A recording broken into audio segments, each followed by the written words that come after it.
जय Hind everyone. I hope everyone is doing good.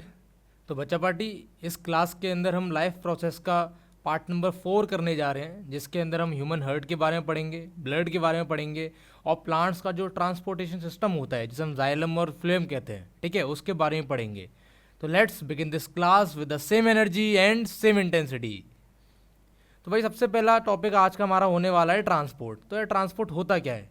First of all, it is a basic life process in which a substance absorbed or made in one part of the body of an organism is carried to other parts of the body। Basically होता क्या है कि भाई कोई भी चीज़, कोई भी substance हो सकता है और वो आपका एक जगह से, जो आपका one part of the body से another part of the body में ट्रांसफ़र किया जाए, तो उसे हम क्या कह देते हैं? उसे हम कहते हैं ट्रांसपोर्ट प्रोसेस। ठीक है। नाउ जो आपको यहाँ पे याद रखना है विच इज़ कि ट्रांसपोर्ट इन प्लांट्स कैसे कैसे होता है। तो भाई आपको यहाँ पे याद रहना चाहिए कि ट्रांसपोर्ट ना तुम्हारे प्लांट्स में दो चीज़ें करवाती हैं। First one is xylem, second one is flame, और ये दोनों ही आपस में वास्कुलर बंडल्स कहलाते हैं। इन दोनों को अपन लोग क्या कहते हैं? Vascular bundles. ठीक है। देन जो तुम्हारा जाइलम है ये क्या ट्रांसपोर्ट करता है? तो भाई ये तुम्हारा वाटर ट्रांसपोर्ट करता है और साथ में तुम्हारे मिनरल्स को भी ट्रांसपोर्ट करता है। ठीक है। देन बात आती है फ्लेम क्या ट्रांसपोर्ट करेगा? तो ये तुम्हारा फूड को ट्रांसपोर्ट करेगा, उसके साथ में ये तुम्हारे हॉर्मोन्स को भी ट्रांसपोर्ट करेगा। क्लियर है? अभी ट्रांसपोर्टेशन प्लांट्स के बारे में बात चली है तो हमें दो तीन चीज़ें और समझ लेनी चाहिए यहाँ पे कि जाइलम, फ्लेम, वास्कुलर बंडल दो अलग अलग चीज़ों को ट्रांसपोर्ट कर रहे हैं, लेकिन ट्रांसपोर्ट और क्या क्या चाहिए प्लांट्स को, क्या चीज़ रिक्वायर्ड है? तो first one is H2 required है, second one is minerals required है, उसके साथ में ही सॉइल से कुछ न्यूट्रिएंट्स भी रिक्वायर्ड हैं। देन उसके साथ में तुम्हारे कुछ फूड रिक्वायरमेंट है जो कि लीव्स के अंदर बनता है। देन उसके साथ में तुम्हारे हॉर्मोन्स रिक्वायर्ड है बिकॉज प्लांट को अपनी खुद की ग्रोथ भी करनी है, प्लस CO2 रिक्वायर्ड है, O2 रिक्वायर्ड है रेस्पिरेशन के लिए। तो यार कुछ जनरल चीज़ें ये हमारी होती हैं जो कि प्लांट के अंदर कंटिन्यूसली ट्रांसपोर्ट की जाती हैं। ठीक है। तो भाई यहाँ पे देखिए transport of water and minerals, अभी अभी हम लोग पढ़ के आए हैं कि transport of water and minerals कौन करता है? भाई ये तुम्हारा करता है जाइलम। लेकिन आपको यहाँ पे याद आना चाहिए कि जाइलम के आपके 4 कंपोनेंट्स होते हैं। ठीक है। अब इन 4 कंपोनेंट्स में भाई नाम क्या क्या है, कौन कौन से हैं? तो फर्स्ट होता है आपका ट्रैकीड्स। ठीक है। फर्स्ट होता है आपका ट्रैकीड्स। सेकेंड होता है तुम्हारा जाइलम वेसल्स। ठीक है, जाइलम वेसल्स। थर्ड होता है तुम्हारा जाइलम फाइबर्स। ठीक है, third is xylem fibres and the fourth one is xylem parenchyma. ठीक है, ये इंपॉर्टेंट है, जाइलम पेरेनकाइमा। तो भाई ये चारों की चारों आपने 9th में बहुत डिटेल में पढ़ लिए होंगे, लेकिन आपके 10th में ट्रैकीड्स के बारे में पढ़ने वाले हैं हम और वेसल्स के बारे में पढ़ने वाले हैं। अभी यहाँ से क्या क्वेश्चन बनते हैं वो आपको याद रहने चाहिए कि जो आप यहाँ पे 3 ये चीज़ देख पा रहे हो, tracheids, vessels and xylem fibres, तो यार ये तीनों ना डेड होते हैं पहली चीज़। ठीक है। इसमें सिर्फ इनका एक ही कंपोनेंट लिविंग होता है जिसका नाम है जाइलम पेरेनकाइमा, बाकी सारे की सारे डेड होते हैं। अभी क्वेश्चन ये बनता है कि जाइलम के कौन से ऐसे कंपोनेंट्स हैं जो कि भाई डेड भी हैं और जिनकी लिग्निफाइड वॉल्स भी है। तो भाई ट्रैकीड्स और वेसल्स ऐसे हैं जो कि डेड भी हैं प्लस इनकी लिग्निफाइड वॉल्स भी है। ठीक है, आपको इतना याद रखना है यहाँ से। अभी आइए भाई, देखो यहाँ पे जाइलम वेसल्स, अभी इसका कुछ डायग्राम समझो कि ये डायग्राम ना कैसे बना होगा प्लांट के अंदर। यार देखो, प्लांट जो तुम्हारा है प्लांट सेल से मिलकर बना है और प्लांट सेल कुछ ऐसे ऐसे करके होंगे, है ना। अब प्लांट सेल ऐसे करके हैं तो ऑब्वियस सी बात है ना कि सेल का कुछ ना कुछ अपना लाइफ स्पेन होता है। तो सेल जैसे बूढ़ा होने पाएगा तो उसकी जो ये वाली मेम्ब्रेन है, ये वाली जो मेम्ब्रेन है, ये ब्रेक डाउन होना स्टार्ट हो जाएंगी। अब सोच के देखो, अगर ये वाली मेम्ब्रेन यहाँ से हम हटा दें, ब्रेक डाउन हो जाए तो कुछ ऐसे ऐसे करके बन जाएगा, ऐसे ऐसे करके बन जाएगा डायग्राम। तो भाई यही आपका क्या बन गया? यही आपका बन गया जाइलम वेसल। ठीक है, ये आपका है जाइलम वेसल। अब यहाँ पे बीच में आपको न्यूमरस स्पेस दिख रही होगी। अब इस स्पेस से क्या ट्रांसपोर्ट होता है? यहीं से ट्रांसपोर्ट होता है तुम्हारा H2O और साथ में ट्रांसपोर्ट होता है मिनरल्स। ठीक है। अब आप यहाँ पे देख सकते हैं ये जाइलम वेसल है। ठीक है, एक खाली सा स्पेस है, खोखला है अंदर से। ठीक है, ये पिट दे रखे हैं इन्होंने, thin area of cell wall. Basically जो प्लांट सेल है आपका, जो आउटर मोस्ट मेम्ब्रेन होती है वो सेल वॉल होती है। तो यहाँ पे कुछ पिट्स भी हमें देखने के लिए मिलेंगे जो कि ऑब्वियस सी बात है वहाँ पे प्रेजेंट रहते हैं। Then there is some gap where and wall of cell has been broken. तो भाई यहाँ पे ऐसे करके मेम्ब्रेन बनी हुई होगी, लेकिन ये विद द टाइम टूट गई। तो भाई यहाँ पे हमें खुला रास्ता देखने के लिए मिला। लेकिन आपको यहाँ पे जो इंपॉर्टेंट चीज़ें याद रखनी है कि जाइलम जो वाटर को ट्रांसपोर्ट करेगा और मिनरल्स को ट्रांसपोर्ट करेगा ना, वो यूनिडायरेक्शनल फ्लो करेगा, मीन्स सिर्फ एक ही डायरेक्शन में। अब यूनिडायरेक्शनल में भी कौन सा होगा? Upward direction. ठीक है, यूनिडायरेक्शनल भी कौन सा होगा? Upward direction. नाउ यहाँ पे मैं देखना ट्रैकिड्स, ठीक है, ये सेकंड वाला है आपका ट्रैकिड्स। अब देखो यहाँ पे आप ट्रैकिड्स को देख पा रहे होगे, ठीक है। तो भाई फर्स्ट ऑफ ऑल आपको यहाँ पे क्या दिख रहा है? इनके जो एंड्स हैं ये बंद हैं, क्लोज्ड हैं, ठीक है। और उनको हम क्या कहते हैं? इनको हम कहते हैं टेपरिंग एंड्स, ठीक है। हम कहेंगे कि ट्रैकिड्स हैव टेपरिंग एंड्स, ठीक। सेकंड चीज़, आपको यहाँ पिट्स देखने के लिए मिल रहे होंगे। अब थोड़ा इमेजिन करना, मैं आपको ये लास्ट क्लास में बता चुका हूँ कि भाई ऐसे करके आपका ट्रैकिड है, ठीक है। अब ट्रैकिड है तो यहाँ पे आपके पिट्स प्रेजेंट होंगे, यहाँ पे आपके पोर्स प्रेजेंट होंगे। अब इसके बगल में भी तो ऐसे करके दूसरा ट्रैकिड होगा ना भाई, और देन इसके बगल में तीसरा ऐसे करके ट्रैकिड होगा।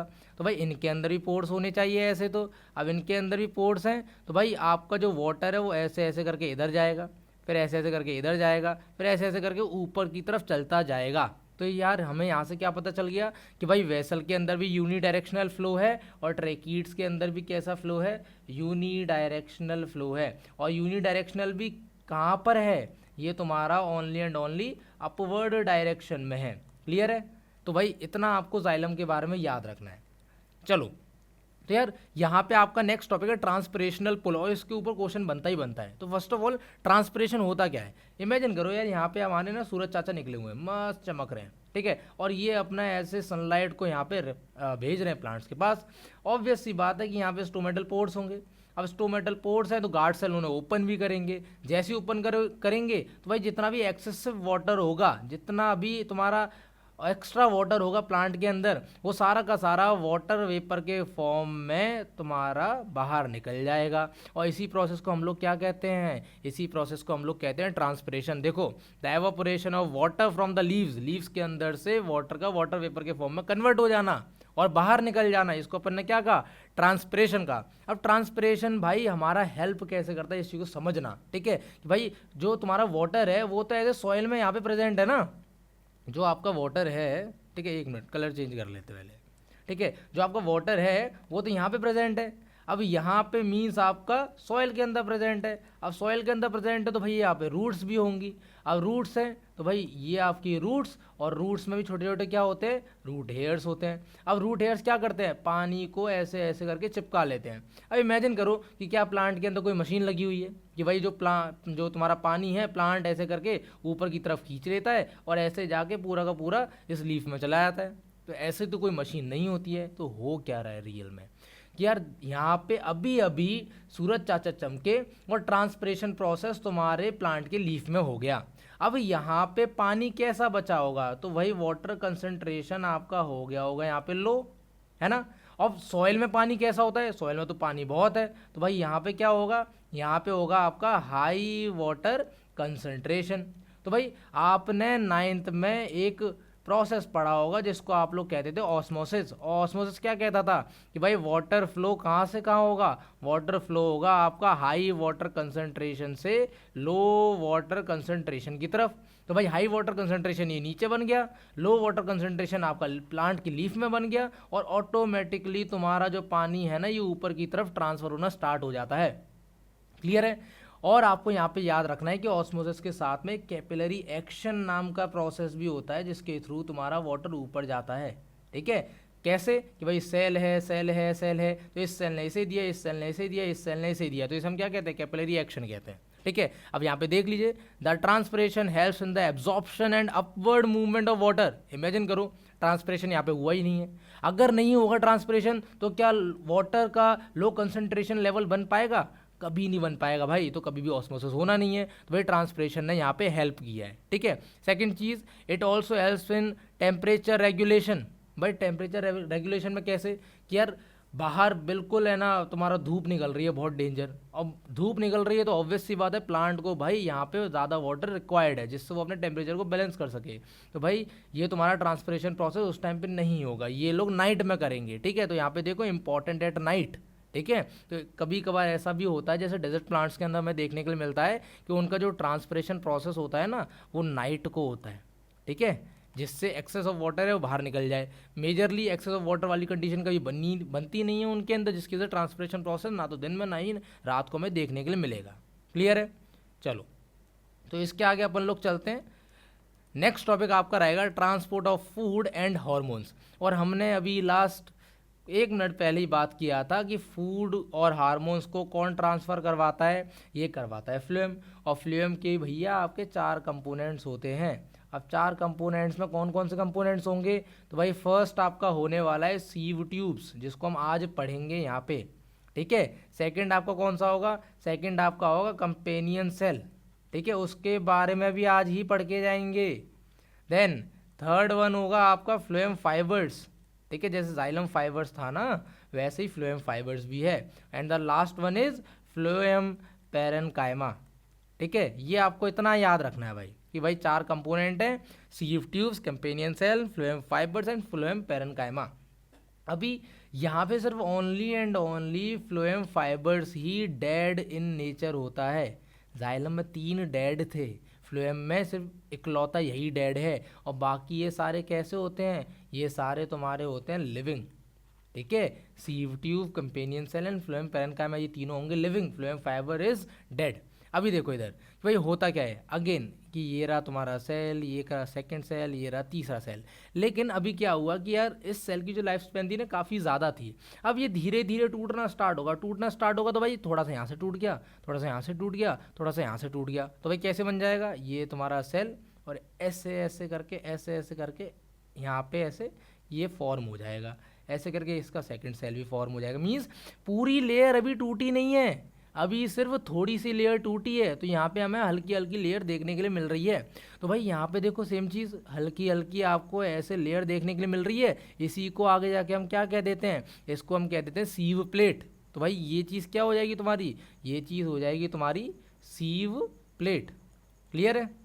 सेकंड चीज़ यार, यहाँ पे देखो ये पूरी सेल वॉल ऐसे सीधी सीधी आ रही है, और ये यहाँ इस साइड में जो सेल वॉल आ रही है ना, सेल वॉल में यहाँ पे आपको एक सेल देखने के लिए मिल रहा है। सेल कैसे पता लगाना है कि भाई एक तो न्यूक्लियस होगा और दूसरा तुम्हारा क्या होगा, साइटोप्लाज्म होगा। तो भाई यहाँ पे इस सेल का नाम होता है कंपेनियन सेल।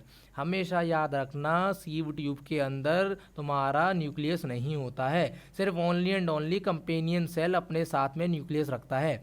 अभी सीव ट्यूब एक खाली जगह बन चुकी है, यहाँ से क्या होगा, धीरे धीरे धीरे धीरे तुम्हारा फूड ऊपर की तरफ आता जाएगा, और फूड देन धीरे धीरे आते आते यहाँ से पास ऑन होते ऊपर की तरफ निकल जाएगा। मीन्स पूरे प्लांट के अंदर डिस्ट्रीब्यूट कर दिया जाएगा। लेकिन sir what is the work of companion cell, sir क्यों यहाँ पे प्रेजेंट है, तो भाई क्या होता है कि फूड के साथ में कुछ अदर चीज़ें भी तो ऐड ऑन करनी होंगी। तो फूड के साथ में जितने भी तुम्हारे हार्मोन्स हैं जो ऐड करने वाली चीज़ें हैं, ठीक है, प्लस कुछ अमाउंट ऑफ प्रोटीन्स भी हैं जो कि प्लांट को चाहिए होता है, तो ये सब ऐड करने का काम होता है तुम्हारे कंपेनियन सेल का, ठीक है। ये हार्मोन्स और प्रोटीन्स को कंटिन्यूसली ऐड करता रहता है और फूड को और ज़्यादा न्यूट्रिशियस बनाता रहता है प्लांट के पर्सपेक्टिव से।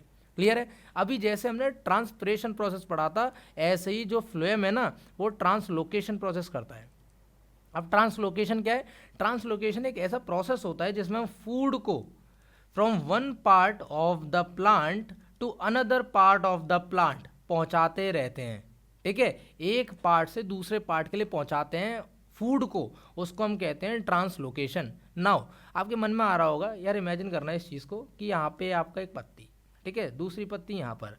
अब क्या हुआ कि यार जब सूरज चाचा निकले तो धूप ना सिर्फ इसी पत्ती पे पड़ी, इस पत्ती पे नहीं पड़ी, तो क्या इस पत्ती ने खाना बनाया होगा, डेफिनेटली नहीं बनाया होगा। तो यार इस पत्ती ने तो अपना फूड बना के रख लिया है ना, इस पत्ती ने अपना फूड बना के रख लिया। अब जो ये फूड है ये पत्ती कुछ स्टोर भी करेगी। तो अब इसे पता चला कि भाई इस पत्ती ने तो खाना बनाया नहीं है, इस वाली ने, दूसरी 2 नंबर ने, तो ये क्या करेगा पत्ती, ये तुम्हारा फ्लोएम के थ्रू खाने को इस वाली पत्ती में भिजवा देगा जो एक्स्ट्रा फूड बचा हुआ है, जिससे ये वाली लीफ भी सस्टेन कर ले, ठीक है। तो भाई क्वेश्चन ये आता है कि जो आपका फ्लोएम है ये यूनिडायरेक्शनल फ्लो करवाता है फूड का, फिर बाय डायरेक्शनल, तो ये करवाता है तुम्हारा बाय डायरेक्शनल, ठीक है। ये तुम्हारा upward as well as downward direction में फ्लो करवाएगा। क्लियर है? चलो आगे आ जाओ। तो भाई अभी हमारा नेक्स्ट टॉपिक है ब्लड एंड इट्स कंपोनेंट्स। भाई बहुत बेहतरीन टॉपिक है, हम हमेशा से पढ़ते आ रहे हैं कि भाई मेरा ए पॉजिटिव ब्लड है, मेरा बी पॉजिटिव है, किसी का ए नेगेटिव है, किसी का बी नेगेटिव है, किसी का A B positive A B negative है, ठीक है, ऐसे हम पढ़ते हुए आ रहे हैं। लेकिन now the question is sir, blood किससे मिलके बना होता है, ब्लड के अंदर होता क्या क्या है। तो भाई हमेशा याद रखना, ब्लड तुम्हारी 4 चीज़ों से मिलके बना होता है। वो 4 चीज़ें कौन कौन सी होती हैं? First one is plasma, second one is WBC, third one is RBC and the last one is platelets. ठीक है, ये 4 चीज़ों से मिलकर तुम्हारा ब्लड बना होता है। जो प्लाज्मा होता है ना, ये टोटल ब्लड का 55% वॉल्यूम कैरी करता है। ठीक है, अब बाकी जो 45% बचा वो तुम्हारे ये 3 कैरी करेंगे। ठीक है, अभी एक चीज़ और यार, जैसे ये तुम्हारा प्लाज्मा है, ये तुम्हारा एक ब्लड वेसल है जिसके अंदर प्लाज्मा ऐसे ऐसे करके ना आराम से बह के जा रहा है। तो WBC RBC प्लेटलेट्स के अंदर प्रेजेंट नहीं होते, इस प्लाज्मा के ऊपर फ्लोट करते हुए जाते हैं। ठीक है, ये हल्के होते हैं, तो भाई ये फ्लोट करते हुए जाते हैं प्लाज्मा के ऊपर, और ये चारों मिला के तुम्हारा ब्लड बनाते हैं। अगर आपने अपने ब्लड में से कोई भी एक चीज़ ऐसे बाहर एक्सट्रैक्ट कर ली तो देन वो ब्लड नहीं रहा। ठीक है, अभी यहाँ पे देखो, आपको पूरा ये आपके उंगली हल्का सा कट लग गया है, ब्लड निकला, तो ब्लड के अंदर हमने यहाँ पे 4 कंपोनेंट प्रेजेंट किए हैं। फर्स्ट वन इज प्लाज्मा, जो आपको पेल येलो कलर दिख रहा होगा पूरे की पूरे ब्लड के अंदर। देन WBC आपको ऐसे वाइट कलर की चीज़ दिख रही होगी, वाइट कलर का सेल दिख रहा होगा। RBC आपको रेड कलर का सेल, और प्लेटलेट्स होते हैं ना, प्लेटलेट्स आपके ये वाली चीज़ें होती हैं। ठीक है, ये वाली चीज़ें होती हैं, ये वाली। ठीक है, तो ये आपको याद रखना है इतना। ठीक है, अभी कुछ और चीज़ें भी देख लेते हैं, जैसे भाई प्लाज्मा क्या करता है। ठीक है, तो भाई प्लाज्मा फर्स्ट ऑफ ऑल तुम्हारे हार्मोन्स कैरी करेगा। ठीक है, सेकंड वन इज जितने भी न्यूट्रिएंट्स हैं ये अपने साथ डिसॉल्व करके ले जाएगा। ठीक है, जितने भी एंजाइम्स हैं वो भी कैरी करेगा ये। देन अगर मैं बात करूं RBC के बारे में, तो भाई RBC का नाम तुम्हारा क्या होता है? एरिथ्रोसाइट्स होता है। ठीक है, RBC का केमिकल जो बायोलॉजिकल नेम होता है वो एरिथ्रोसाइट्स होता है। RBC रेड क्यों होता है भाई? बिकॉज इसके अंदर हीमोग्लोबिन नाम का रेड पिगमेंट प्रेजेंट होता है। अब हीमोग्लोबिन करता क्या है? ये O2 को अपने साथ में बाइंड करा लेता है, जो कि हमारी बॉडी के लिए बहुत ज़्यादा इंपॉर्टेंट है। अब हम बात करें WBC के बारे में, तो भाई इनका एक निकनेम होता है, known as they are soldiers of the body. ठीक है, इन्हें हम सोल्जर्स ऑफ द बॉडी कहते हैं। क्यों कहते हैं? क्योंकि ये पैथोजेंस, ठीक है, और साथ में जितनी फॉरेन बैक्टीरियाज होते हैं उनसे फाइट करने के काम आते हैं। ठीक है, and the last one is platelets. Platelets क्या करते हैं? तो भाई इनका सबसे ज़्यादा इंपॉर्टेंट वर्क होता है, ये तुम्हारा क्लॉटिंग ऑफ ब्लड करते हैं। ठीक है, क्या करेंगे? ये तुम्हारा क्लॉटिंग ऑफ ब्लड। तो भाई हमने यहाँ पे एक एक करके न्यूमरस डाटा आपको प्रोवाइड करा दिया है RBC, WBC, platelets and plasma के बारे में। पढ़ के देख लेते हैं एक बार फटाफट से। RBCs are a type of blood cell responsible for carrying oxygen from the lungs। अभी ह्यूमनॉइड पढ़ने वाले हैं, ठीक है, उसके अंदर देखेंगे कि ऑक्सीजन कैसे लंग्स से कैरी किया जा रहा है और बॉडी में भेजा जा रहा है। ठीक है, ये भाई बायकॉन्केव डिस्क शेप के होते हैं। कैसे होते हैं? देखो, जैसे ये आपका, ठीक है, और ऐसे करके ऐसे कर दो इसे। ठीक है, मतलब अगर आपकी मम्मी लोई बना रही हो ना, तो लोई ऐसे गोल बनती है, वो आप ऊपर से दबा दो, नीचे से दबा दो, तो भाई साइड से ऐसे निकल जाएगी। ये आपका शेप होता है RBC का, जिसे हम कहते हैं बायकॉन्केव डिस्क शेप। ठीक है, इसके ये RBC रेड कलर के क्यों होते हैं? बिकॉज हीमोग्लोबिन प्रेजेंट होता है, जो कि एक रेड पिगमेंट है, जो कि क्या करता है? ऑक्सीजन को अपने साथ में बाइंड कर लेता है। RBC के अंदर किसी भी तरीके का न्यूक्लियस नहीं होता है। अब सोच के देखो भैया, ये आपका RBC है, अगर इसके अंदर मैंने न्यूक्लियस डाल दिया तो भैया ये क्या ऑक्सीजन ज़्यादा कैरी कर पाएगा, या फिर अगर मैंने न्यूक्लियस हटा दिया तो अब ज़्यादा कैरी कर पाएगा? तो आप कहोगे सर ऑब्वियसली जब न्यूक्लियस नहीं है तो ज़्यादा कैरी कर पाएगा एज़ कम्पेयर टू न्यूक्लियस है। तो इस वजह से RBC ऑटोमेटिकली अपने अंदर से न्यूक्लियस और जितने भी सेल ऑर्गेनल्स होते हैं ना उन्हें हटा देता है। क्यों? क्योंकि जिससे ज़्यादा ऑक्सीजन को कैरी करके आगे भेज पाए। RBC का लाइफ स्पैन कितना होता है? 120 डेज़ का लाइफ स्पैन होता है। ठीक है, हम कभी कभार ऑप्शन में ये भी आ जाता है 90 to 120 डेज। ठीक है, तो you will go for this. ठीक है, देन उसके बाद RBC बनता कहाँ है? तो RBC भैया बोन मैरो के अंदर बनता है। लेकिन जो क्वेश्चन आता है कि RBC बोन मैरो के अंदर बन गया, लेकिन आफ्टर 90 to 120 डेज के बाद कहाँ जाएगा? तो वो जाता है लिवर के अंदर, और लिवर में भी कहाँ जाता है? स्प्लीन के अंदर। और डेड RBC का कलर क्या हो जाता है? डेड RBC का कलर हो जाता है येलो। ठीक है, then haemoglobin in RBCs bind with oxygen in the lungs and release it in the tissues. ठीक है, सेम चीज़ जो अभी आपको बताई थी। देन इधर आइए भाई, help in carrying carbon dioxide from the body cells, इसके देखेंगे ह्यूमनॉइड जब पढ़ेंगे।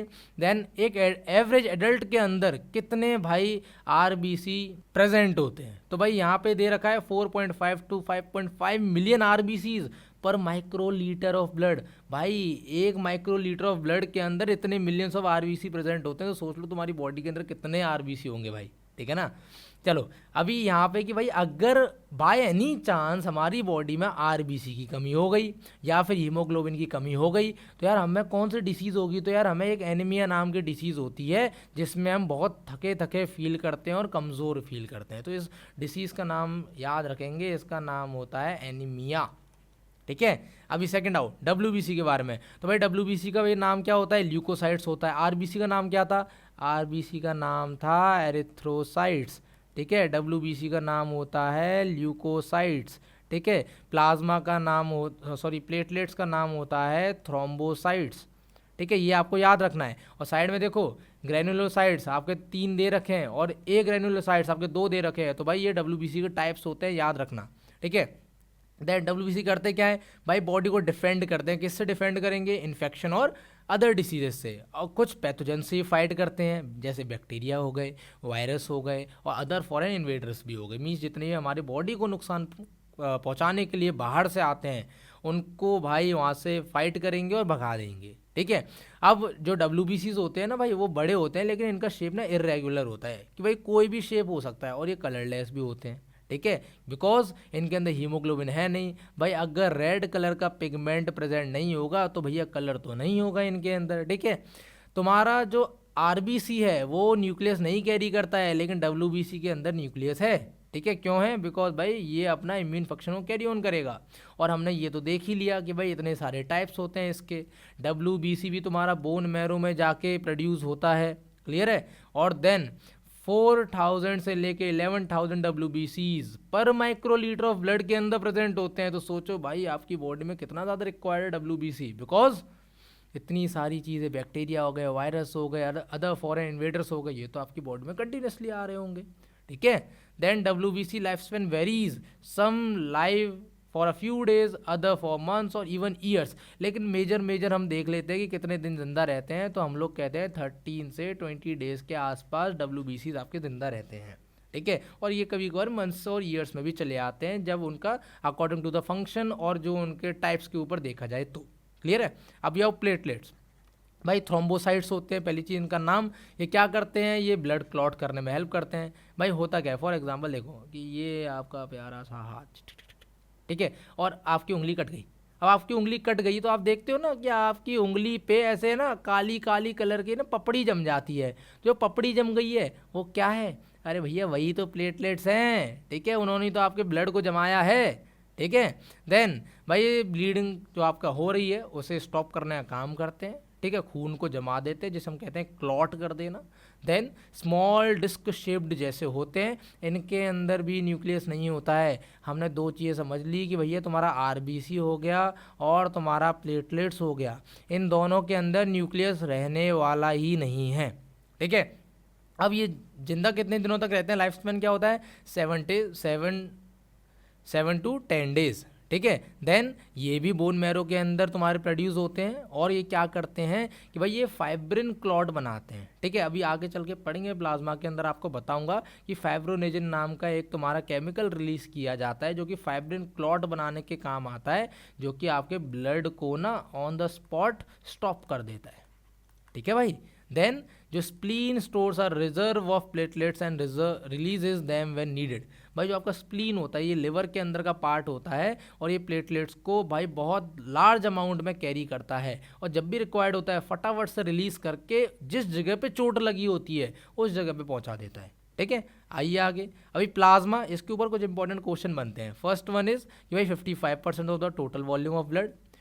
प्लाज्मा के अंदर क्या होता है, तो भाई 90 से 92% वाटर कैरी करता है, और बच्चा तुम्हारा 8 to 10%, तो प्रोटीन्स होंगे, ग्लूकोज होंगे, सॉल्ट्स होंगे, हार्मोन्स होंगे। ठीक है, ये कुछ छोटी छोटी चीज़ें और अदर प्रेजेंट होती हैं। इसका कलर कैसा होगा, पेल येलो कलर होगा। ठीक है, इसका कलर कैसा होगा, इसका कलर होगा तुम्हारा पेल येलो।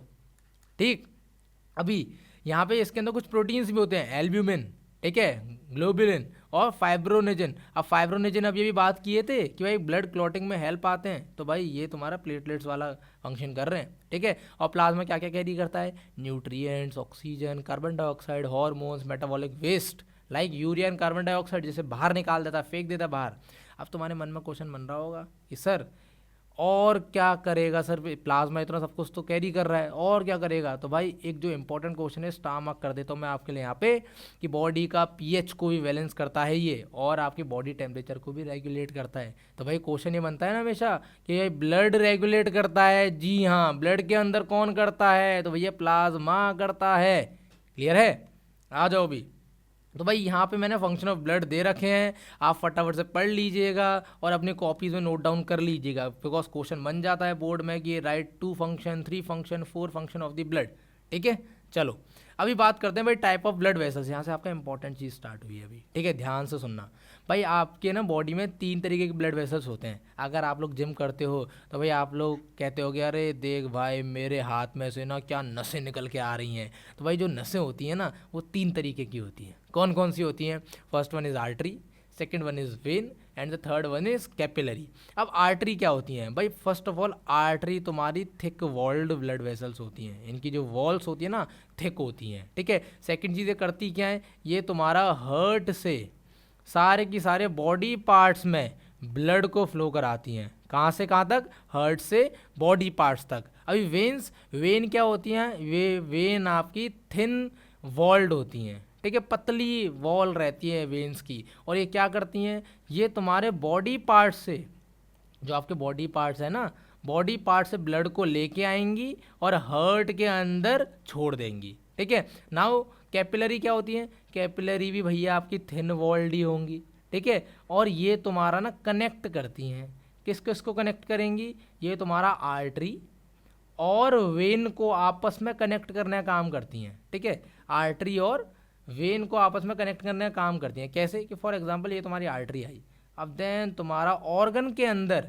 ऐसे करके गुच्छा बना होगा। ठीक है, ऐसे करके कैपिलरीज का गुच्छा बना होगा। तो कैपिलरी बीच में आती हैं, तुम्हारा ब्लड लेती हैं आर्टरी से, देन ऑक्सीजन देती हैं सारे के सारे ऑर्गन्स के सेल को, देन जो ऑक्सीजन निकल गया ब्लड के अंदर से वो तुम्हारे वेन्स के थ्रू बाहर चला जाता है अगेन हार्ट के अंदर।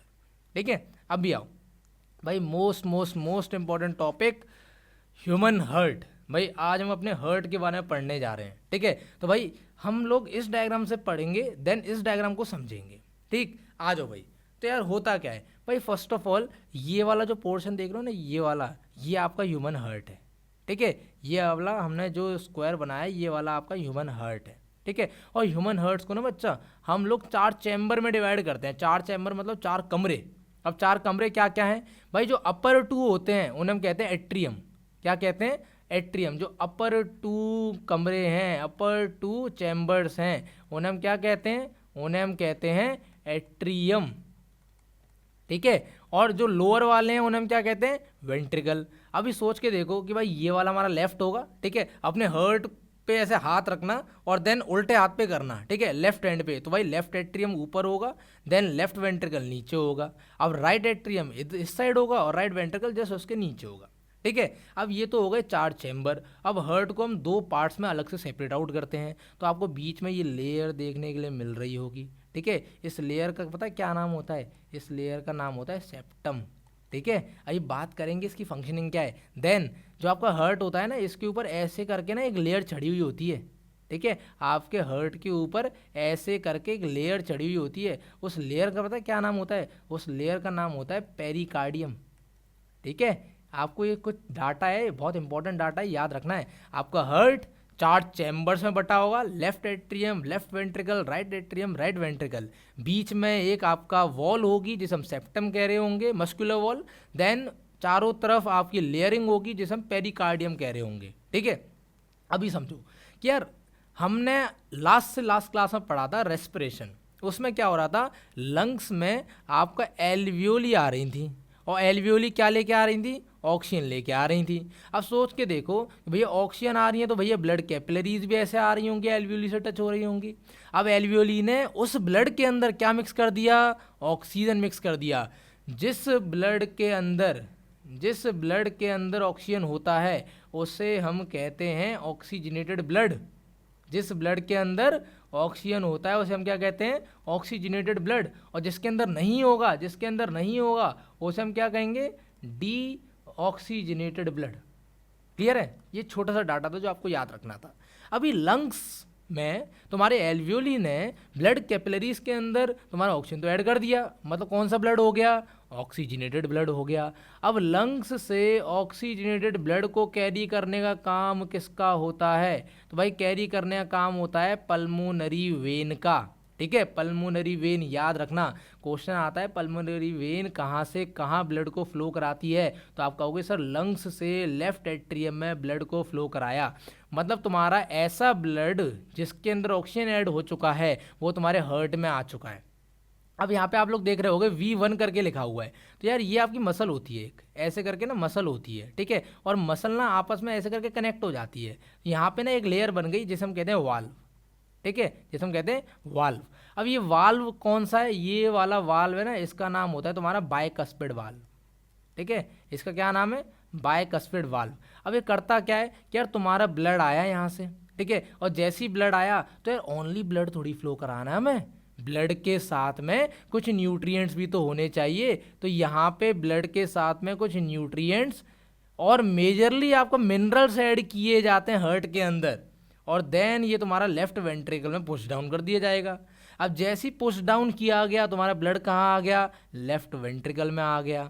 अब लेफ्ट वेंट्रिकल से कहाँ जाएगा, तुम्हारा ऑक्सीजनेटेड तो ब्लड है, इसके अंदर ऑक्सीजन तो है, तो भाई मेन आर्टरी जिसका नाम क्या होता है, ऑर्टा, ये ऑर्टा आपका ऑक्सीजनेटेड ब्लड को लेके जाएगी और कहाँ छोड़ देगी, बॉडी ऑर्गन्स में। जितने भी बॉडी ऑर्गन्स है आपके, जिस भी पार्ट में ऑक्सीजन रिक्वायर्ड है, ये तुम्हारा ऑर्टा जाएगी और तुम्हारे ब्लड को हर जगह छोड़ देगी।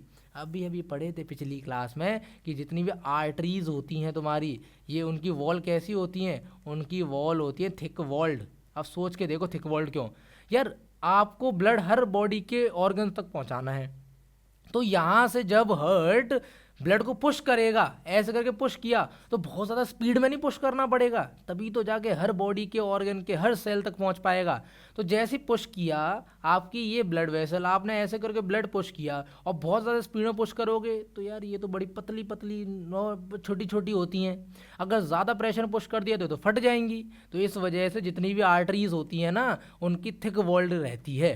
ठीक है, देन यार बॉडी ऑर्गन्स क्या करेंगे, रेस्पिरेशन प्रोसेस करेंगे, तो ये तो भैया O2 को ले लेंगे उस ब्लड के अंदर से, और ब्लड के अंदर दे क्या देंगे, ब्लड के अंदर दे देंगे CO2। क्या अब ब्लड के अंदर O2 बची, नहीं बची, क्यों, क्योंकि सेल ने इस्तेमाल कर ली। तो भाई अब O2 नहीं बची तो वो ब्लड कैसा हो गया, डीऑक्सीजनेटेड ब्लड हो गया। देन बॉडी ऑर्गन से डीऑक्सीजनेटेड ब्लड का लाने का काम किसका होता है, मेन वेन का काम होता है, और मेन वेन को अपन लोग कहते हैं वेना कावा। ठीक है, क्या कहते हैं, वेना कावा। और वेना कावा आपके ऐसे ऐसे होती होती होती होती राइट एट्रियम में डीऑक्सीजनेटेड ब्लड को छोड़ देगी, और जैसे यहाँ पे आया, अब ब्लड के अंदर कुछ ना कुछ तो बेकार मटेरियल भी होगा, कुछ इम्प्योरिटीज़ भी होंगी, तो यहाँ पे तुम्हारी इम्प्योरिटीज़ अलग कर ली जाती हैं। ठीक है, यहाँ पे तुम्हारी इम्प्योरिटी सेटल डाउन हो जाती हैं। और देन यहाँ पे एक और आपका V2 लिखा हुआ दिख रहा होगा, तो भाई यहाँ पे जो आपका वाल्व 2 है इसका नाम होता है ट्राइकस्पिड वाल्व। ठीक है, क्या नाम होता है, ट्राइकस्पिड वाल्व। देन आपका जो ब्लड है वो नीचे आ गया राइट वेंट्रिकल में, राइट वेंट्रिकल से अगेन पुश किया जाएगा आपका ब्लड, कहाँ के लिए पुश किया जाएगा, ये किया जाएगा लंग्स के लिए, बिकॉज ब्लड के अंदर भैया ऑक्सीजन तो बची नहीं है, तो हमें तो ऑक्सीजन चाहिए तभी तो काम चल पाएगा, तो ये लंग्स में फिर भेज दिया जाएगा। और इसी तरीके से आपका प्रोसेस कंटिन्यूसली चलता रहेगा। लेकिन सोच के देखो यार, एक बार ब्लड, जैसे आपका ये हार्ट था, ठीक है, ये आपका सेप्टम थी और ये चारों तरफ आपका पेरिकार्डियम की लेयर थी, एक बार ब्लड आपका ऐसे गया और दूसरी बार घूम के ऐसे आया, फिर ऐसे करके चला गया, तो मतलब आपके हार्ट में से 2 बार ब्लड होके गया है ना। अगर 2 बार होके गया है तो इसी को अपन लोग क्या कह देते हैं, इसको हम लोग कह देते हैं डबल सर्कुलेशन। और ये क्वेश्चन आया हुआ है बोर्ड में न्यूमरस टाइम्स कि what do you mean by double circulation, तो आप कहोगे कि भाई हार्ट के अंदर से जब ब्लड तुम्हारा 2 बार पास होता है तो उसे हम डबल सर्कुलेशन कहते हैं। क्लियर है, अभी बस ध्यान रखना, पल्मोनरी वेन तुम्हारा लंग्स से left atrium, left ventricle, artery. ठीक है, अभी पीछे वाले डायग्राम पे आ जाओ। अभी इधर देखो, क्या जो ब्लू कलर है ना, ये ब्लू कलर आपका बता रहा है ये तुम्हारा कैरी कर रहा है डीऑक्सीजनेटेड ब्लड। ठीक है, कैसा ब्लड कैरी कर रहा है, डीऑक्सीजनेटेड ब्लड। देन आपका जो ये ऑरेंज कलर है ये आपको शो कर रहा है, ये कैरी कर रहा है आपका ऑक्सीजनेटेड ब्लड। ठीक है, कुछ छोटी छोटी चीज़ें। देन अब इधर देखो कि यार आपके जो लंग्स थे यहाँ पे थे, आपके लंग्स से जो ब्लड लाने का काम था वो किसका था, वो आपका पल्मोनरी वेन का था। तो पल्मोनरी वेन क्या करेंगी, यहाँ से ऐसे आपका ब्लड को फ्लो करके लेके आएंगी और यहाँ पे लेफ्ट एट्रियम में ब्लड को छोड़ देंगी। ये वाला रीजन देख लो, ये वाला आपका लेफ्ट एट्रियम है, ये वाला रीजन आपका लेफ्ट एट्रियम है, ठीक है। देन एक मिनट कलर चेंज कर लेते पहले। देन इधर देखो भाई, लेफ्ट एट्रियम में आपका ब्लड आ गया, अरे ये तो दिख ही नहीं रहा, ये वाला, ठीक है। तो भाई इधर आ जाओ, ये आपका लेफ्ट एट्रियम में ब्लड आ गया। लेफ्ट एट्रियम में जैसे आया, ये वाला पोर्शन क्या है, ये वाला आपका V1, और V1 क्या हुआ करता था भाई, बोलो बोलो क्या हुआ करता था, V1 आपका हुआ करता था बायकस्पिड वाल्व, ठीक है। कौन सा वाल्व, बायकस्पिड वाल्व, ठीक है। देन भाई यहाँ से V1 से आपका जो ब्लड है नीचे आया, कौन सा वेंट्रिकल आएगा, लेफ्ट वेंट्रिकल आएगा। लेफ्ट वेंट्रिकल से देखो ये रास्ता क्या है, ये वाला रास्ता, ये वाला रास्ता यहाँ से ऐसे करके निकल जाएगा, ठीक है, ये पीछे से ये वाला। और ये ऑर्टा, ये ऑर्टा आपका ब्लड कहाँ लेके जाएगी, ऑर्टा आपका ब्लड लेके जाती है बॉडी ऑर्गन्स तक, ठीक है। ऑर्टा आपका ब्लड लेके जाती है बॉडी ऑर्गन्स तक, और बॉडी ऑर्गन्स तक पहुंच गया, देन आपका क्या होगा, वो ब्लड डीऑक्सीनेटेड हो जाएगा। और डीऑक्सीनेटेड ब्लड कौन लेके आता है, तो भैया बॉडी ऑर्गन से डीऑक्सीनेटेड ब्लड लेके आया जाएगा तुम्हारा वेना कावा से, ठीक है। और वेना कावा जैसी लेके आई, ये अपर बॉडी से लेके आई है, ये वाली लोअर बॉडी से लेके आई है, और दोनों जगह से ब्लड यहाँ पे आके मिक्स हो जाएगा। और ये आपका V2 है, और V2 का क्या नाम होता है, V2 का नाम होता है ट्राइकस्पिड वाल्व। देन उसके बाद तुम्हारा जो ब्लड है नीचे की तरफ गया और राइट वेंट्रिकल से पुश ऑन कर दिया जाएगा, और यहाँ से तुम्हारा पल्मोनरी आर्टरी लेके चली आएगी अगेन लंग्स तक। क्लियर हुआ, इतना समझ में आया। तो भाई यहाँ पे मैं एक बार आपके लिए लिख देता हूँ कि सबसे पहले लंग्स से, ठीक है, सबसे पहले लंग्स से तुम्हारा ब्लड होता है ऑक्सीजनेटेड, देन लंग्स से तुम्हारा कैरी किया जाता है पल्मोनरी वेन के थ्रू, ठीक है, लंग्स से तुम्हारा पल्मोनरी वेन के थ्रू कैरी किया जाता है, और ये आता है तुम्हारा लेफ्ट एट्रियम में। देन लेफ्ट एट्रियम से तुम्हारा जो ब्लड है वो जाता है लेफ्ट वेंट्रिकल में, ठीक है, और किसके थ्रू होके जाएगा, बाइकस्पिड वाल्व के थ्रू। और लेफ्ट वेंट्रिकल से जो तुम्हारा ऑर्टा है वो ब्लड को लेके जाएगी बॉडी ऑर्गन्स तक, ठीक है, बॉडी ऑर्गन्स तक। और बॉडी ऑर्गन्स में जाने के बाद वो ब्लड के अंदर की ऑक्सीजन इस्तेमाल कर ली जाएगी, देन तुम्हारा लेके आएगी मेन वेन। जितना भी डीऑक्सीनेटेड ब्लड है वो मेन वेन, जिसे हम कहते हैं वेना कावा, वो लेके आएगी, और वेना कावा तुम्हारा छोड़ देगी जो तुम्हारा राइट एट्रियम है वहाँ पर, और राइट एट्रियम से तुम्हारा ब्लड जाएगा राइट वेंट्रिकल में, और राइट वेंट्रिकल से काम होता है पल्मोनरी आर्टरी का, ठीक है। पल्मोनरी आर्टरी तुम्हारा ब्लड को अगेन लेके जाएगी लंग्स तक, और लंग्स तक आने के बाद तुम्हारा ब्लड अगेन हो जाएगा ऑक्सीजनेटेड, और ये प्रोसेस बार बार बार बार ऐसे ऐसे करके चलता रहेगा, ठीक है। चलो, तो ये आपका ह्यूमन हार्ट है, ये मैंने आगे आपको डाटा प्रोवाइड करा दिया है, अच्छे से एक बार देख लेना कि भाई मस्कुलर ऑर्गन तुम्हारा हार्ट है, ब्लड को पंप करता है, नॉन स्टॉप करता है, डे एंड नाइट करता है, सर्कुलेटरी सिस्टम का पार्ट ये सिस्टम के अंदर आता है, ठीक है। मैंने नीचे फंक्शन सभी के प्रोवाइड करा दिए हैं, ठीक है। कंस्ट्रक्शन ऑफ ह्यूमन हार्ट है, देखो राइट 2 एट्रिया अपर है, 2 वेंट्रिकल नीचे है, ठीक है। देन एट्रियम वेंट्रिकल सब प्रोवाइड करा दिया है। देन वाल्व्स क्या करते हैं, बैक फ्लो को प्रिवेंट करते हैं, ठीक है, ये आपके वाल्व दे रखे हैं। देन सेप्टम, सेप्टम समझ लो यहाँ पे, जैसे ये है तो सेप्टम बीच के मस्कुलर वॉल है। अभी आप डायग्राम को देख के समझना इस चीज़ में कि यहाँ पे जो आपका ब्लड आ रहा था ना, ये आ रहा था ऑक्सीजनेटेड, और इस जगह पे जो ब्लड आ रहा था ये आ रहा था आपका डीऑक्सीजनेटेड।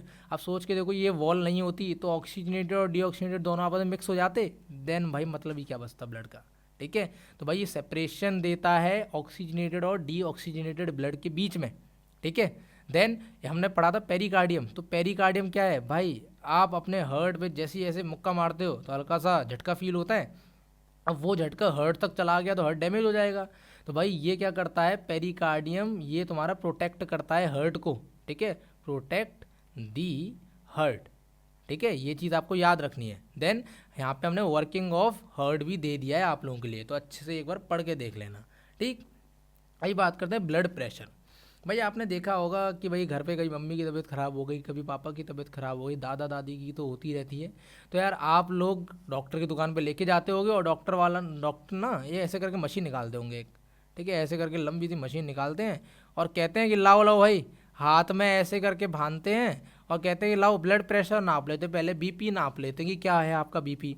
तो भाई जो बीपी है ना वो दो तरीके का होता है, ठीक है, बीपी आपका दो तरीके का होता है। एक होता है सिस्टोलिक प्रेशर, ठीक है, और एक आपका होता है डायस्टोलिक प्रेशर। ये दो तरीके का आपका बीपी होता है। अब डॉक्टर से आप कभी भी पूछना तो डॉक्टर आपको रेंज बताएगा कि भाई इतने से लेके इतने के बीच में आपका बीपी रहना चाहिए, जो कि होता है 80 से 120 Hg/mm, ठीक है, मर्क्यूरी Hg, ठीक है। तो इतना बीपी होना चाहिए। अगर आपका 120 से ऊपर जा रहा है, 120 प्लस में जा रहा है, तो आप हम लोग कहेंगे कि आपका भैया हाई बीपी है, ठीक है। और हाई बीपी को दूसरा नाम क्या होता है इसका ना, तो भाई इसका दूसरा नाम होता है हाइपरटेंशन, ठीक है। और अगर हमने कहा कि भाई 80 बिलो है तो हम लोग कहेंगे कि आपका भैया लो बीपी हो रखा है, ठीक है। अभी कि sir systolic pressure diastolic pressure मतलब क्या है, तो भाई हमने ये देखा था कि ये तुम्हारा हर्ट है और हर्ट में यहाँ से इस जगह से ऑर्टा क्या कर रही है, बॉडी ऑर्गन्स तक, ठीक है, बॉडी ऑर्गन्स तक ब्लड को फ्लो करा रही है, ठीक है। और हमने ये भी बताया था कि प्रेशर के साथ ब्लड को फ्लो किया जाता है। तो भाई सिस्टोलिक प्रेशर का मतलब ही ये है कि हार्ट ने आर्टरी के अंदर किस प्रेशर से ब्लड को पुश किया है, किस प्रेशर से ब्लड को आर्टरी के अंदर पुश किया गया है, वो प्रेशर आपका होता है सिस्टोलिक प्रेशर। और सिस्टोलिक प्रेशर ही तुम्हारा 120 Hg/mm होता है। तो जो आप बीपी चेक करवाते हो वो क्या है कि हार्ट आपका किस प्रेशर से ब्लड को पुश कर रहा है बॉडी ऑर्गन्स के लिए। देन डायस्टोलिक प्रेशर की बात आती है तो ये आपका क्या होता है 80 Hg/mm, ठीक है, ये आपका ये होता है। तो भाई ये क्या करता है डायस्टोलिक प्रेशर, डायस्टोलिक प्रेशर का मतलब ये होता है कि जो वेन्स हैं आपके हर्ट में किस प्रेशर से लेके जा रही हैं, या फिर हम ये भी कह सकते हैं कि हर्ट भैया रिलैक्स पोजीशन के टाइम पे क्या कर रहा है, कितने फोर्स से ब्लड को पुश कर रहा है, ठीक है। तो ये आपके दो तरीके के प्रेशर होते हैं, सिस्टोलिक एंड डायस्टोलिक। नाउ क्या सर जो मशीन है जिससे डॉक्टर हमारा दादा दादी का ब्लड प्रेशर को नापता है उसका नाम क्या होता है, तो भाई उस मशीन का नाम होता है तुम्हारा स्फिग्मो मैनोमीटर, ठीक है, स्फिग्मो मैनोमीटर। तो भाई यहाँ पे देख low blood pressure is measured with an instrument called sphygmo manometer. ये याद रखना, ये क्वेश्चन बन जाता है एमसीक्यू में, ठीक है। तो यहाँ पे लिखा भी है high blood pressure is also called hypertension and is caused by the construction of arterioles, ठीक है ना। और ये क्या करता है तुम्हारे ब्लड फ्लो को बेसिकली बहुत ज़्यादा अमाउंट में फोर्स में पुश हो रहा होता है, तो भाई उससे आपकी आर्टरीज है ना उनको भी डैमेज होने के चांसेस बढ़ जाते हैं। तो यहाँ पे लिखा भी हुआ है it can rupture of N artery and internal bleeding, ठीक है, जब आर्टरी फट जाएगी तो भाई इंटरनल ब्लीडिंग स्टार्ट हो जाएगी। क्लियर है। तो भाई ये आपका लास्ट टॉपिक होने वाला है इस वीडियो का, विच इज़ लिम्फेटिक सिस्टम। भाई जैसे हमने ब्लड पढ़ा था ना, तो भाई ह्यूमन बॉडी के अंदर एक ट्रांसपोर्टेशन सिस्टम तो हो गया ब्लड, और सेकेंड ट्रांसपोर्टेशन सिस्टम होता है लिम्फ, ठीक है। अब लिम्फ बहुत आसान चीज़ है, ठीक है, बड़े प्यार से पढ़ेंगे इसे। देखो यार आप ये बॉडी देख रहे हो ये वाली, तो आप फर्स्ट ऑफ ऑल ये समझो कि लिम्फ का ना ये 4 तरीके से होता है। फर्स्ट वन इज लिम्फ जो कि तुम्हारा एक लिक्विड होगा, ठीक है। Second one is lymph capillaries, third one is lymph larger lymph vessels and the fourth one is lymph nodes, ठीक है। अब लिम्फ कैपिलरीज ना ऐसे पतली पतली पतली पतली ऐसे नर्व्स काइंड ऑफ होती हैं। अब जब ये जुड़ती जाएंगी जुड़ती जाएंगी जुड़ती जाएंगी ऐसे और लंबी होती जाएंगी, तो इनको हम कह देते हैं कि ये क्या बन गया तुम्हारा लिम्फ लार्जर वेसल्स बन गया। मतलब लिम्फ कैपिलरीज जुड़ जुड़ के लार्जर लिम्फ वेसल्स बना लेंगी। और जहाँ पर लार्जर लिम्फ वेसल्स एक साथ आगे बहुत सारी ऐसे आगे कनेक्ट हो जाती हैं, ठीक है, बहुत सारी न्यूमरस आगे कनेक्ट हो गई, तो भाई उसे हम क्या कह देते हैं कि भाई ये बन गया तुम्हारा लिम्फ नोड। तो इधर देखो क्या नीचे से तुम्हारा ऐसे करके कैपिलरी आ रहा है, तो भाई लिम्फ कैपिलरी, लिम्फ कैपिलरी बनती गई, तो भाई यहाँ पे आके क्या कहला दिया जाएगा, ये यहाँ पूरे के पूरे पोर्शन में लंबी कैपिलरीज हैं तो जिन्हें हम कहेंगे लार्जर लिम्फ वेसल्स। और लिम्फ वेसल देखो यहाँ पे आके कितनी सारी कनेक्ट हो रही हैं, गुच्छा बन रहा है। तो भाई एक तुम्हारा लिम्फ नोड ये हो गया, एक तुम्हारा लिम्फ नोड ये हो गया, एक तुम्हारा ये हो गया, एक तुम्हारा ये रहा, एक तुम्हारा ये रहा, ठीक है। तो ये तुम्हारे क्या हो जाते हैं, ये तुम्हारे लिम्फ नोड्स हो जाते हैं, ठीक है। आपको इतना समझ में आ गया। देन सर लिम्फ आता कहाँ से है? तो होता क्या है बच्चा कि यार ऐसे करके आपके ब्लड वेसल थी, इसके अंदर ब्लड फ्लो कर रहा था, और ब्लड में भी मैक्सिमम तुम्हारा क्या था, लिक्विड पार्ट, वो था तुम्हारा प्लाज्मा। अब बाय एनी चांस किसी तरीके से ऐसे ना कुछ तुम्हारी जो ब्लड कैपिलरीज होती हैं लीक हो जाती हैं कभी कभी। अब जो लीक हो गई हैं तो हम कहते हैं कि भैया लीक होने के टाइम पे यहाँ से निकलेगा बाहर प्लाज्मा, और इसी प्लाज्मा को हम लोग कह देते हैं लिम्फ, मतलब लीक्ड प्लाज्मा, ठीक है। ये क्या है तुम्हारा, लीक्ड प्लाज्मा, जिसको हम क्या कहेंगे, लिम्फ कहेंगे। क्लियर है। देन लिम्फ करेगा क्या, लिम्फ फर्स्ट ऑफ ऑल तुम्हारा यूनिडायरेक्शनल फ्लो होता है इसका भी, ठीक है। ये ब्लड की तरह बाई डायरेक्शनल फ्लो नहीं करता, ये तुम्हारा यूनिडायरेक्शनल फ्लो करता है। ये only and only upward direction में जाएगा, ठीक है। और अपवर्ड डायरेक्शन में जाने के बाद ये हार्ट के पास वाली लिम्फ नोड में अपने आप को ड्रेन आउट कर देगा, मीन्स अपने आप को वहाँ पे पूरा का पूरा फ्लश आउट कर देगा। Now the question is sir lymph का हमारी बॉडी में काम क्या होता है? जिस तरीके से ब्लड का इतना इंपॉर्टेंट काम था, सर क्या लिम्फ का भी वैसे ही काम होता है? तो यस, लिम्फ ना अपने अंदर लिम्फोसाइट्स कैरी करता है। आपको याद आ रहा होगा WBC, ठीक है। देखो इधर आपको WBC याद आना चाहिए भाई यहाँ पे, ठीक है। हमने WBC के अंदर ये पढ़ा था, देखो लिम्फोसाइट, ठीक है। तो भाई ये लिम्फ अपने अंदर लिम्फोसाइट्स कैरी करता है, जो कि आपके एक तरीके के लिम्फ WBCs होते हैं, ठीक है। अब इनका काम क्या होता है कि भाई जितने भी डेड सेल्स होते हैं उनको अपने साथ कैरी करेगा, न्यूट्रिएंट्स जितने भी सेल्स हैं उन्हें प्रोवाइड कराएगा, एंजाइम्स अदर सेल्स को प्रोवाइड कराएगा, क्लीन करता हुआ आएगा पूरे के पूरे एरिया को, ठीक है। नीचे से ऊपर की तरफ फ्लो कर रहा है डेड सेल, भाई WBC कंटिन्यूसली लड़ रहे हैं ना, तो डेड बॉडी पड़ी हुई होंगी, डेड बॉडी को उठाएगा, एरिया क्लीन करेगा, न्यूट्रिएंट्स देता हुआ आएगा अगल बगल के सेल को, और एंजाइम्स भी देता हुआ आएगा, और धीरे धीरे धीरे धीरे लिम्फ नोड पे आके सारे की सारे डेड सेल यहाँ पे आके पटक देगा, और देन ये धीरे धीरे पुश ऑन कर दिए जाते हैं, और जो हार्ट के पास वाला तुम्हारा रीजन होता है उस रीजन में जाके सारा का सारा तुम्हारा ड्रेन आउट कर दिया जाता है। क्लियर है। तो भाई ये इतना था आपका लिम्फ के बारे में। तो भाई आज की क्लास के अंदर हमने सबसे पहले पढ़ा है ट्रांसपोर्टेशन, जो कि हमारा था प्लांट्स के अंदर, और प्लांट्स के अंदर हमने पढ़ा जाइलम, और दूसरी चीज़ पढ़ी हमने फ्लेम, ठीक है। इन दोनों के हमने फंक्शंस भी देखे, हमने कंपोनेंट्स भी पढ़े, और इनके बारे में भी पढ़ा, ठीक है, इन डिटेल। देन हमने सेकंड पढ़ा कि भाई ट्रांसपोर्टेशन, ठीक है, ट्रांसपोर्टेशन इन ह्यूमंस। अब ह्यूमंस के अंदर दो तरीके से होता है, first one is blood, second one is lymph, ठीक है। अब ब्लड के हमने यहाँ पे कंपोनेंट्स पढ़ लिए, और उसी के साथ में हमने कंपोनेंट्स लिम्फ के ही पढ़ लिए थे, और ब्लड के थ्रू हमने आज पढ़ा ह्यूमन हार्ट के बारे में, ठीक है, कि ह्यूमन हार्ट कैसे कैसे वर्क कर रहा है, जो कि बहुत ही ज़्यादा इंपॉर्टेंट है। देन ह्यूमन हार्ट के अंदर हमने उसकी वर्किंग भी पढ़ लिया आज, देन उसके साथ में हमने उसका कंस्ट्रक्शन भी पढ़ लिया कि कैसे बना होता है। ऑलवेज रिमेंबर, जो आप अपना हाथ ऐसे हाथ सीधा करके मुट्ठी बनाना, जितनी बड़ी आपकी मुट्ठी बनती है ना उतना बड़ा आपका हार्ट होता है, साइज ऑफ द हार्ट, ठीक है। साइज ऑफ द हार्ट आपका होता है जो आपका एक मुट्ठी बनती है, ठीक है, जिसे हम कहते हैं क्लेंस्ड फिस्ट। क्या कहते हैं? क्लेंस्ड फिस्ट, ठीक है। तो इतना डाटा हमने आज की क्लास में पढ़ा। तो भाई thank you so much for watching this video, ठीक है। अपने डाउट्स अगर आपके कुछ हैं इस क्लास से रिलेटेड तो कमेंट सेक्शन में ज़रूर डाल के जाएँ, ठीक है। Keep watching all the videos, ठीक है, जिससे आपका सिलेबस कंटिन्यूसली और जल्दी कंप्लीट हो पाए, ठीक है। स्टिल कोई डाटा अगर आपको मेरे से पूछना है तो भी आप कमेंट सेक्शन में मेरे से पूछ सकते हैं, ठीक है। Thank you so much.